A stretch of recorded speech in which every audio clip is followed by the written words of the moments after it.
தருமபுரி மாவட்டம் பாலக்கோடு தொகுதிக்கு உட்பட்ட மலை வனப்பகுதிக்கு உட்பட்ட 4 ஊராட்சிகளில் மின்துறை உதவி பொறியாளர் அலுவலகம் கட்டித்தர வேண்டும் என அதிமுக சட்டமன்ற உறுப்பினர் KP அன்பழகன் சட்டப்பேரவையில் வலியுறுத்தினார்.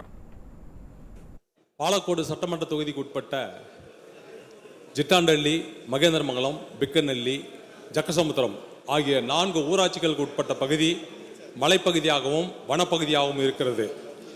அந்த பகுதியானது கிருஷ்ணகிரி மாவட்டத்தில் உள்ள ராயகோட்டை உதவி பொறியாளர் அலுவலகத்திலும் அதே போல கிருஷ்ணகிரி மாவட்டத்தில் உள்ள குட்டிகானூர் உதவி பொறியாளர் அலுவலகத்திலும் சேர்ந்த பகுதிகளாக இணைக்கப்பட்டிருந்தது. இன்றைக்கு அதை ஒட்டுமொத்தமாக ஜக்கசமுத்திரம் பகுதிக்கு மாற்றப்பட்டிருக்கிறது.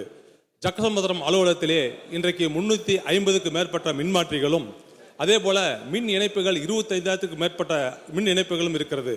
ஆகவே அதே பகுதி மலைப்பகுதியும் வனப்பகுதியும் சேர்ந்த மக்கள் பயனடைவதற்கு வகையிலே ஜிட்டாண்டள்ளியை மையமாக கொண்டு ஒரு உதவி பொறியாளர் அலுவலகம் புதிதாக துவக்க மாண்புமிகு அமைச்சர் முன்வருவாரா என்று கேட்டுக்கொண்டு